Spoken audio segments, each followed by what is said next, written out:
Bien, vamos a dar inicio en esta hora a esta escuela dominical.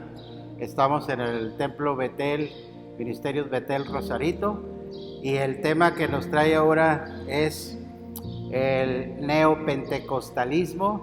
Por lo tanto, vamos a ponernos en oración en esta hora para que sea el Señor dirigiéndonos. Amén. Bendito Padre, buen Dios, te damos gracias, Señor, porque nos permite, Señor, en esta hora, Padre, estar aprendiendo de tus enseñanzas, Señor.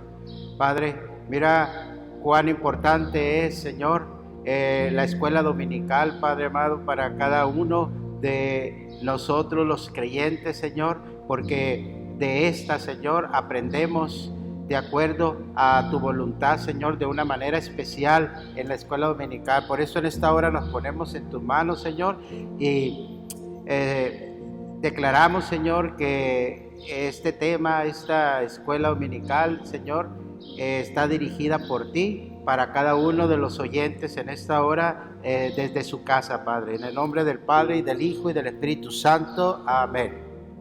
Bien, este día nos trae la escuela dominical, la lección número 13. El tema es neopentecostalismo, ¿sí? Y esto lo vamos a encontrar en 1 Corintios 14, del 26 al 40. Estamos en Iglesia Ministerios Betel, Pastor Mario Isaí Carreto y un servidor como maestro de escuela dominical para adultos, Gregorio Madrigal. Este domingo 24 de mayo. Vamos a dar inicio a esta escuela dominical. Esperamos que Dios nos hable a través de lo que se va a decir. Amén. 1 Corintios 14 del 26 al 40. Vamos a dar lectura a estos versículos. Dice en 1 Corintios 14 del 26 al 40, dice: ¿qué hay pues, hermanos, cuando os reunís? Cada uno de vosotros tiene salmo, tiene doctrina, tiene lengua, tiene revelación, tiene interpretación. Hágase todo para edificación. Si habla alguno en lengua extraña, sea esto por 2 o lo más 3, y por turno, y un intérprete. Y si no hay intérprete, calle en la iglesia y hable para sí mismo y para Dios. Dice el 29, asimismo los profetas hablen 2 o 3 y los demás juzguen.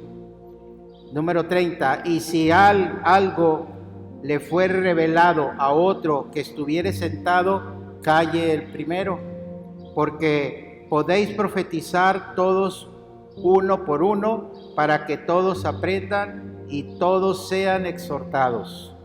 Y los espíritus de los profetas están sujetos a los profetas. Pues Dios no es Dios de confusión, sino de paz, como en todas las iglesias de los santos. Dice el 34, vuestras mujeres callen en las congregaciones, porque no les es permitido hablar, sino que estén sujetas, como también la ley lo dice. Dice el 35, y si quieren aprender algo, pregunten en casa a sus maridos, porque es indecoroso que una mujer hable en la congregación. Número 36, ¿acaso ha salido de vosotros la palabra de Dios, o solo a vosotros ha llegado? Si alguno se cree profeta o espiritual, reconozca que lo que os escribo son mandamientos del Señor. Mas el que ignora, ignore. Así que, hermanos, procurad profetizar y no impidáis el hablar en lenguas. Dice el 40, pero hágase todo decentemente y con orden. Bien, vamos a dar inicio a este tema, ¿sí? Tenemos la verdad central. Dice, las manifestaciones del Espíritu Santo son experiencias sobrenaturales, únicas y muy especiales, que bendicen la vida del creyente.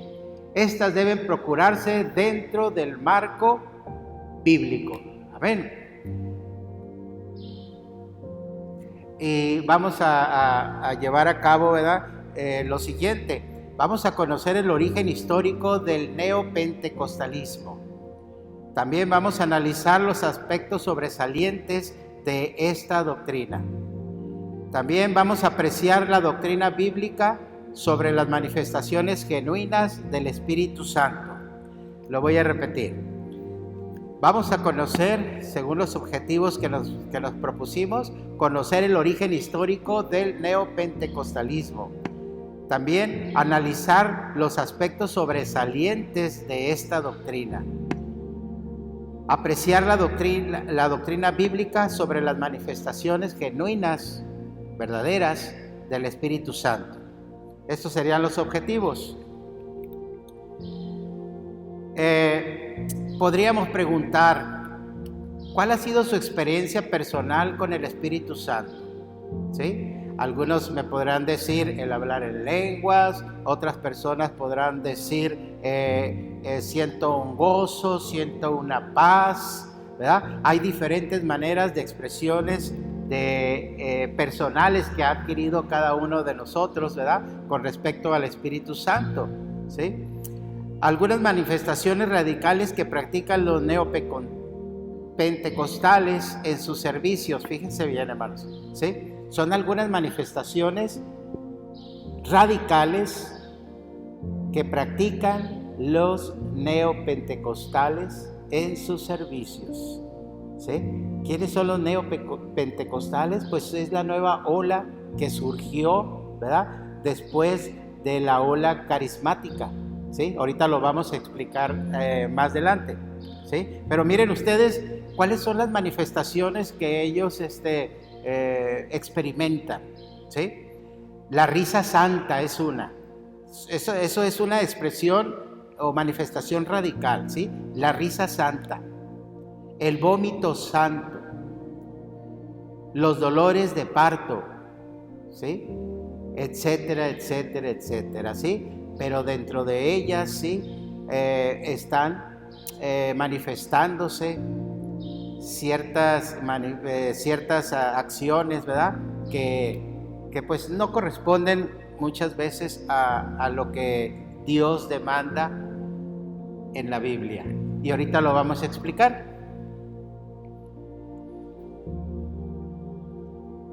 Durante la década de los 50 comienza a surgir en ciertas comunidades cristianas alrededor del mundo la necesidad de ir más allá de las manifestaciones comunes. Durante los años 50, ¿sí? Surge la necesidad, ¿sí? Entre comillas, ¿sí? De ir más allá de las manifestaciones comunes, entre comillas también, las manifestaciones comunes del Espíritu Santo. Esto acontece no solo en las iglesias pentecostales, sino también en una que otra denominación tradicional, ¿sí? Alegando que al hablar en otras lenguas no era la única evidencia del bautismo del Espíritu Santo. Ciertos líderes se lanzaron en la búsqueda de una renovación espiritual, una brisa fresca, una lluvia tardía del Espíritu Santo, alejándose cada vez más de las doctrinas prácticas del pentecostalismo clásico y acercándose peligrosamente al límite bíblico de las manifestaciones sobrenaturales del Espíritu Santo. Surge el neopentecostalismo y de esto vamos a estar hablando, ¿sí? Vamos a hablar del origen del neopentecostalismo. Algunos llaman al neopentecostalismo el movimiento de la tercera ola del Espíritu. Esto alude al pensamiento de algunas teologías que hacen un recorrido a lo largo del siglo pasado. señalando los movimientos religiosos surgidos en dicho tiempo. Dentro de ese orden histórico vamos a ver que la primera ola sería el movimiento pentecostal por allá en los años de 1901.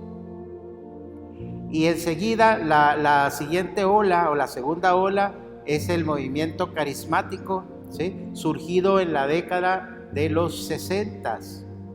Y de ahí surge la tercera ola, que es el neopentecostalismo, que es lo que nos trae ahorita para hablar. Neopentecostalismo. El pensamiento neopentecostal se desarrolla desde la época de los 60, cuando dentro de las mismas iglesias, tanto pentecostales como tradicionales, surge la postura que cuestionaba la manifestación espiritual de la glosolalía. ¿Qué es la glosolalía? Pues no es otra cosa más que hablar en lenguas, como la única evidencia del bautismo del Espíritu Santo. Se critica la postura pentecostal sobre dicho tema y se aboga por la liberación espiritual del simple hecho de hablar en otras lenguas, ya que a su parecer una verdadera experiencia espiritual iba más allá todavía. Se acusaba a los líderes eclesiásticos de manipulación espiritual, de apagar el espíritu, y se exhortaba a los hermanos a darle libertad al espíritu, buscando nuevas experiencias sobrenaturales. Los más radicales menospreciaban a los pentecostales y los criticaban, incluso señalándolos de falsos conservadores o tradicionalistas. Escuche esto, hermano. La doctrina pentecostal nunca señala el hablar en lenguas como la única manifestación del bautismo del Espíritu Santo. Al contrario, enseña que la glosolalía es la evidencia física inicial, mas no la única. Esta doctrina es bíblica y su práctica se remonta hasta el día del Pentecostés, momento clave en la historia del cristianismo en que la función del Espíritu Santo fue ampliada a toda carne. Esto lo vemos en Hechos 2, del 1 al 4, por si usted quiere verificar esa parte.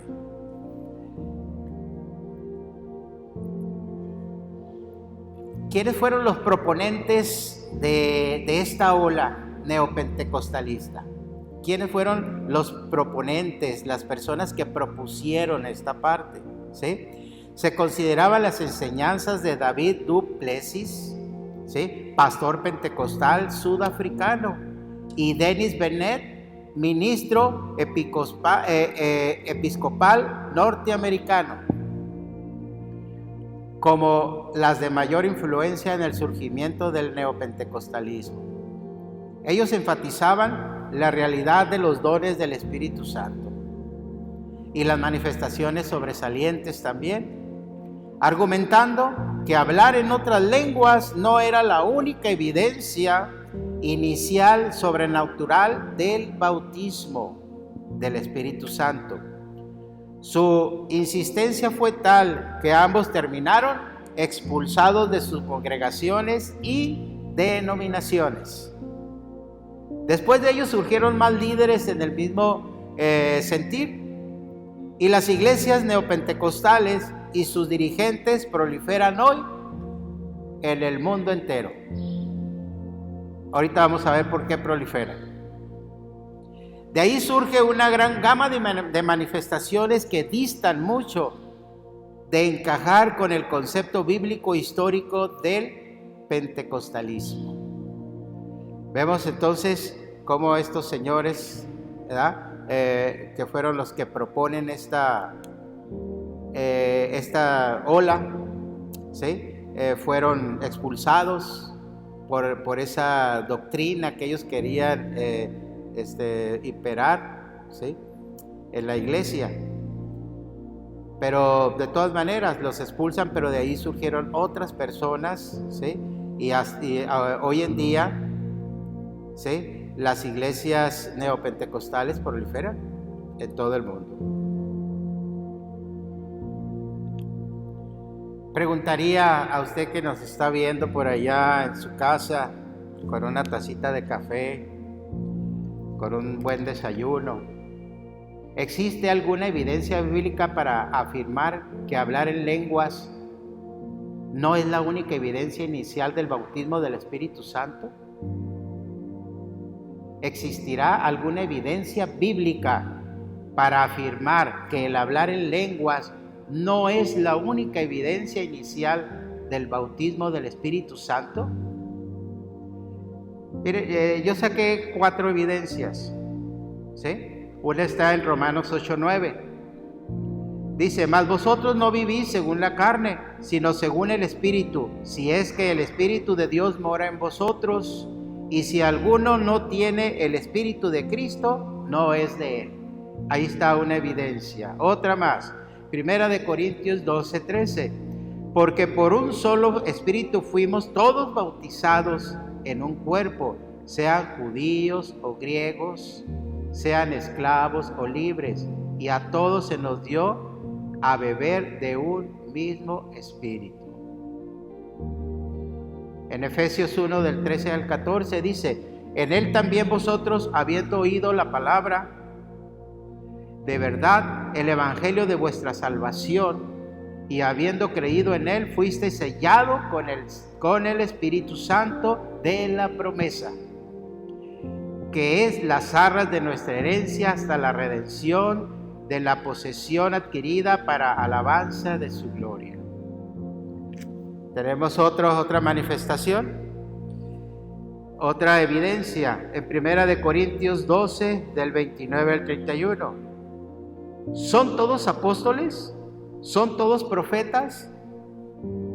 ¿Todos maestros? Pregunta. ¿Hacen todos milagros? ¿Tienen todos dones de sanidad? ¿Hablan todos en lenguas? ¿Interpretan todos? Procurad pues los dones mejores, mas yo os muestro un camino aún más excelente. ¿Ven? Entonces, sí existen evidencias que nos afirman que el hablar en lenguas no es la única evidencia inicial del bautismo del Espíritu Santo. ¿Ven? Voy a tomar poquita agua.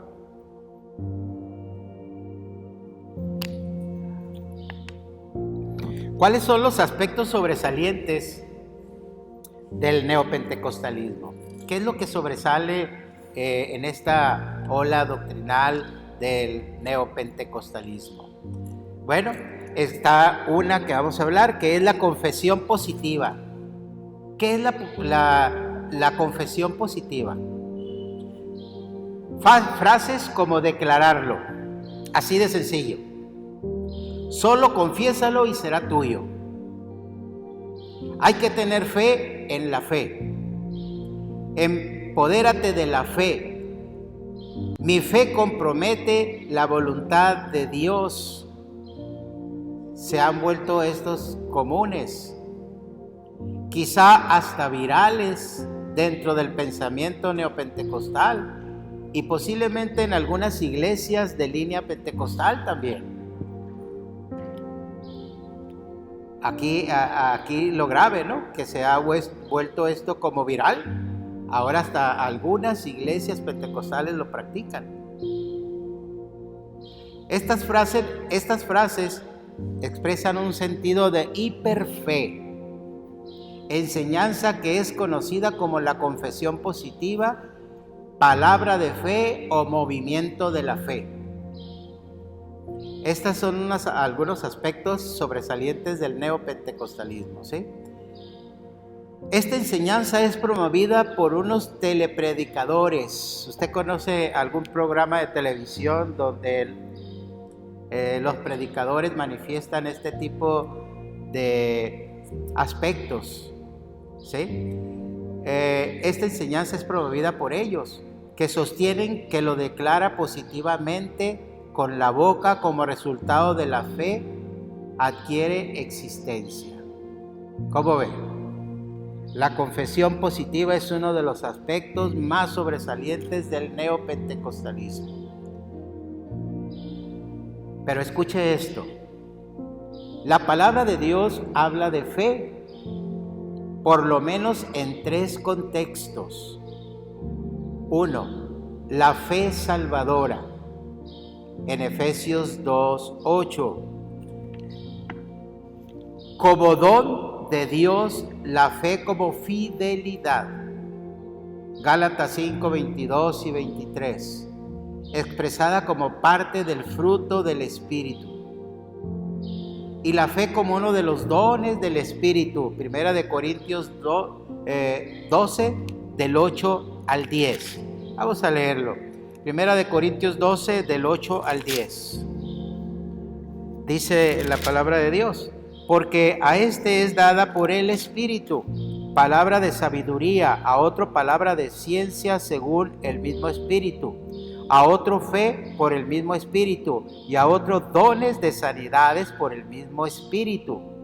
Y el 10, a otro el hacer milagros, a otro profecía, a otro discernimiento de espíritus, a otros diversos géneros de lenguas, y a otros interpretación de lenguas. ¿Sí? Entonces, la palabra de Dios habla de fe, pero en estos contextos, ¿sí? ¿Cuáles son los contextos? La fe salvadora es uno de ellos, como un don de Dios, la fe como fidelidad de Dios hacia nosotros, hacia el pueblo, ¿sí? Y por esa fe tenemos que creer en la fidelidad de Dios. Y también la fe por los dones del Espíritu Santo, ¿verdad? Esto es lo que la palabra de Dios nos dice con respecto a lo que es la fe. No la fe positiva como lo dicen los neopentecostales, ¿sí? Sino una fe en otro sentido, más con más bases, y sobre todo con la principal base, que es con la Biblia, ¿verdad? Es como nosotros podemos mencionar que la fe se mueve así. Otro aspecto del neopentecostalismo, ¿sí? Otro aspecto de ellos, que es la parte 2, podríamos decir, ¿sí? La teología de la prosperidad. ¿Cuántos hemos escuchado hablar de la prosperidad? Cómo en las iglesias hablan de prosperidad, ¿sí? Cómo en las iglesias denotan y lo tienen como algo radical también, ¿verdad? El hablar de la prosperidad, y lo manejan como una teología de la prosperidad. La llamada teología de la prosperidad no es una teología como tal, sino una enseñanza que busca restaurar creencia del tiempo de la Reforma, y que era presentada sobre todo en círculos calvinistas. Identificaba la buena economía del cristiano como una evidencia clara de la gracia de Dios sobre su vida. Pero mientras que la enseñanza base se expresaba en una ética de ahorro y trabajo, la teología de la prosperidad lo hace en consumismo desmedido y la transición económica mística de la fe. Fíjense lo que habla la palabra de Dios. La palabra de Dios no está peleado con la prosperidad de los cristianos, al contrario, ¿verdad? Pero no es el fundamento el de la prosperidad, sino que lo habla en otro contexto, ¿sí? Habla de una prosperidad, pero también habla de la ética del ahorro y del trabajo también, ¿sí? Que tenemos que ser comprometidos honestos con nuestro trabajo, ¿sí? Y el ahorro para cuando vengan los tiempos malos poder nosotros salir avante y sin hacer uso de la fe positiva como dicen los neopentecostales, ¿sí? Esta doctrina neopentecostal se radicaliza aún más cuando enseña que cualquier sufrimiento en el cristiano indica la falta de fe. Vaya usted a creer eso, hermano. Imagínense. Así entonces, la marca distintiva del cristiano lleno de fe implica salud física, implica salud emocional, salud espiritual y sobre todo prosperidad espiritual.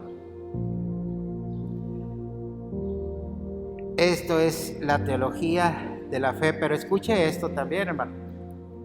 Y la pobreza y la enfermedad son resultados visibles de un cristiano fracasado o con fe insuficiente y en el peor de los casos de un cristiano que vive en pecado. O sea que si usted no es prosperado, quiere decir que usted es un cristiano fracasado, quiere decir, según la doctrina pentecostal, neopentecostal, ¿verdad? Dice que se está en pecado tal vez. Cuando podemos ver que es por muchas razones por las que no estamos en ese nivel, ¿verdad? Porque usted cree que Dios no nos va a dar lo que Él quiere, pero nosotros no le vamos a pedir cosas que después nos van a hacer caer o perder el piso, ¿verdad?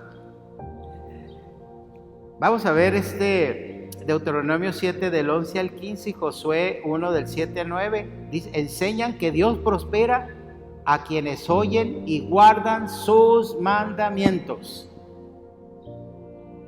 No tenemos que estarle doblando la mano a Dios para que nos prospere, porque hacemos la fe positiva, ¿verdad? Sino que Dios, ¿sí?, los prospera a los que escuchamos, ¿sí?, y caminamos conforme su palabra, guardamos sus mandamientos, ¿sí? Cuando el cristiano, miren en los textos en donde encontramos por qué prospera el hombre, ¿sí?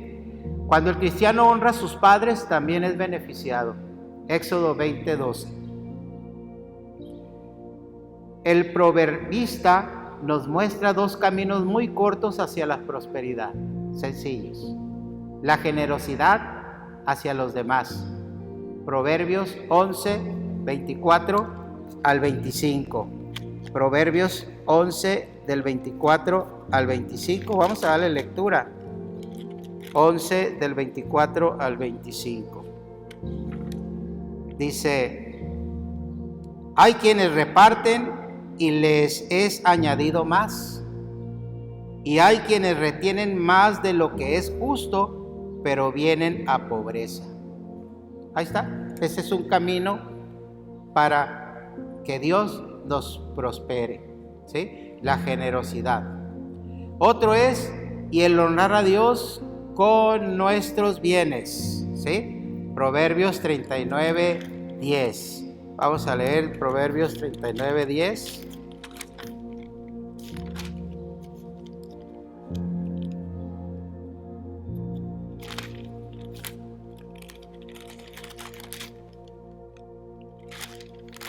Perdón, Proverbios es 3 del 9 al 10.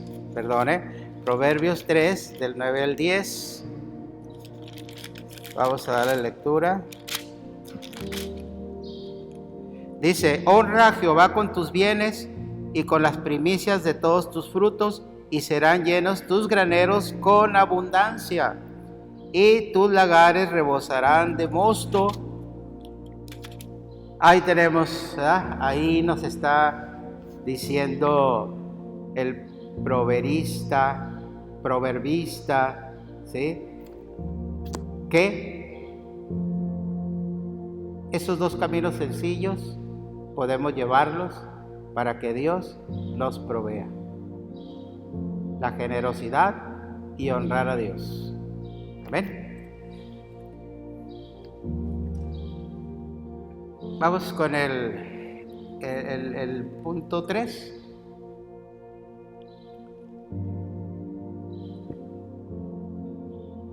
Se puede afirmar que la teología pentecostal clásica introdujo el criterio de la experiencia subjetiva del Espíritu Santo y su expresión práctica en el hablar en otras lenguas y en el ejercicio de los dones y carismas como punto de partida para toda reflexión teológica. No así en el neopentecostalismo, donde la experiencia subjetiva se radicaliza dejando al lado toda reflexión teológica. Wow. Son muchas y variadas las doctrinas, pero sobre todo las experiencias sobrenaturales que el neopentecostalismo practica, las cuales carecen de fundamento bíblico exegético y que evidentemente se extralimitan del hágase todo decentemente y con orden,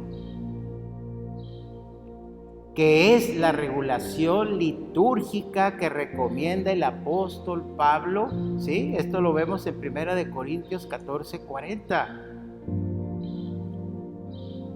Y en ese apartado mencionaré algunas manifestaciones, ¿sí?, del neopentecostalismo. Fíjense bien las manifestaciones del neopentecostalismo, que se salen de todo orden, como dice Pablo, hágase todo decentemente y en orden.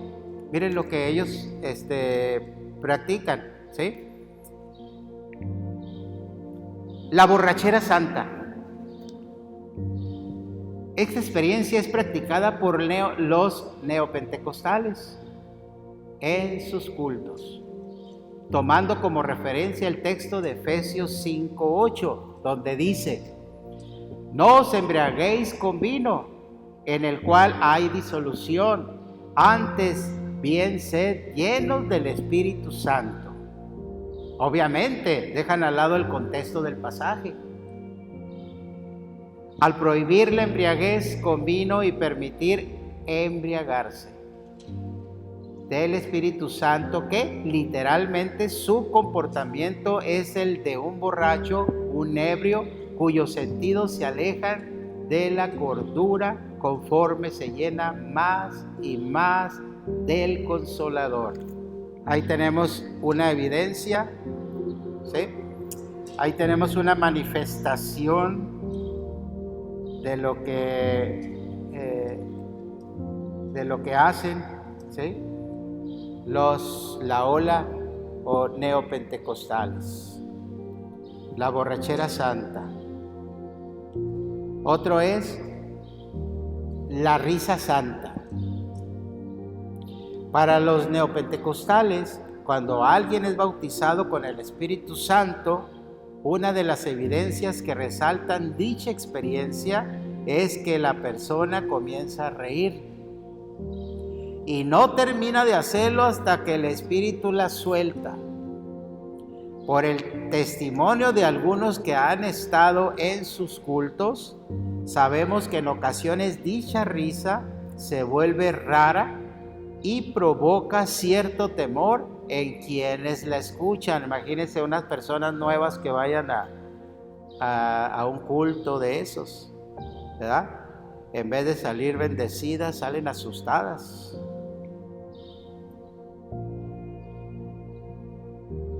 Algunos se refieren al episodio de Génesis 18, cuando, justifican, ¿verdad? En el episodio de Génesis 18, donde dice, cuando Dios le promete un hijo a Abraham, y Sara, su mujer, se ríe de forma incrédula por su vejez. Los neopentecostales dicen que la risa de Sara tiene que ver con la manifestación del Espíritu Santo en su vida. ¿Ustedes qué creen, hermanos? ¿Se rió por la incredulidad de ese momento, por la edad que tenía? ¿O fue una manifestación? Bueno, ellos, los neopentecostales, toman en cuenta este versículo, este pasaje, ¿sí?, para decir que la risa es manifestación del Espíritu Santo. Otra de las manifestaciones, ¿sí?, de los apartados que ellos llevan a cabo, otro de ellos es la sanidad divina. ¿Sí? La sanidad divina. Una de las prácticas sobresalientes del neopentecostalismo es la sanidad. Esta se relaciona con los conceptos antes mencionados, con los que mencionamos hace rato. Una verdadera sanidad requiere de una fe que mueve montañas. Quizás se requiera una siembra grande de parte del necesitado en situaciones donde la enfermedad es causada, entre comillas, es causada por un demonio. Se requiere una oración poderosa de liberación que terminará con la persona vomitando, lo que significa que el demonio y la enfermedad han sido expulsados eficazmente. Los pentecostales creemos en un Dios que sana y que a manera de providencia nos da también la ciencia médica. El Señor sana a quien Él quiere y cuando Él quiere. No ocupa nada del enfermo. Como lo miramos, ¿verdad? La sanidad divina que ellos utilizan, tal vez, dice, tal vez necesita dejar algo de ofrenda, pero aquí nosotros los pentecostales decimos que Dios no necesita de nosotros, nada necesita. Si Él quiere nos va a sanar cuando Él quiera, conforme Él quiera. Amén. Eso es en lo que creemos nosotros, los pentecostales. No así el neopentecostalismo. Vamos a tener la conclusión de este tema que me pareció muy importante, ¿verdad? Conocer esta corriente o esta ola neopentecostalismo para no caer en situaciones de estas, aunque vemos algunas manifestaciones en iglesias pentecostales, ¿sí? Tenemos que tener mucho cuidado porque las manifestaciones del Espíritu Santo son experiencias sobrenaturales únicas y muy especiales que bendicen la vida del creyente. Estas deben procurarse siempre dentro del marco bíblico. ¿Estamos de acuerdo? Siempre dentro del marco bíblico. Una de las premisas más importantes de los pentecostales es que navegamos con la bandera de la fe y también la razón. Nuestro Dios es un Dios de orden que a través de su palabra nos enseña la manera adecuada de exteriorizar su presencia en nuestra vida, porque tenemos un Dios de orden. Hay dones que podemos ejercer, ministerios que debemos cumplir y un fruto espiritual que evidencia nuestra madurez. Un verdadero cristiano no hace manipulación en ninguna de sus prácticas. La vida cristiana es gozo, es amor, es esperanza y paz en el Espíritu. Sigamos experimentando la llenura poderosa del Espíritu Santo en nuestras vidas para edificación nuestra y de la iglesia del Señor. Pero hágase todo decentemente y con orden, como lo dice la palabra de Dios. Amén. No tenemos por qué estar inventando formas que no están descritas en el marco teórico o en el marco de la Biblia. Amén. Vamos a orar en esta hora, dándole gracias a Dios para que esto que aprendimos hoy pueda quedar en nuestra vida como una experiencia de que tenemos que cuidarnos en estos tiempos, porque va a haber falsos profetas, falsos maestros, falsas doctrinas que, engañando incluso a los escogidos, vienen con promesas que las adecúan a nosotros, a nuestras necesidades, y fácil cae la gente en eso. Pero si nosotros estamos fundamentados en la palabra de Dios, hermanos, créanme que esas falsas doctrinas van a pasar por un lado y nosotros vamos a estar fortalecidos y andando en el único camino, que es el camino que nos lleva a la vida eterna. Vamos a dar gracias. Señor, te damos gracias por este estudio. Te pedimos, Señor, que quede en el corazón, en la mente de cada uno de nosotros, de los que están en casa escuchando, Padre, y que sea de gran bendición en estos últimos tiempos en los cuales, Padre, tu palabra nos dice que va a haber muchos engañadores, mi Dios, pero estando dentro del marco de tu palabra, Señor, seremos fortalecidos. En el nombre del Padre, del Hijo y del Espíritu Santo. Amén. Que pasen un feliz domingo acompañados de su familia en su casa. Dios les bendiga, hermanos.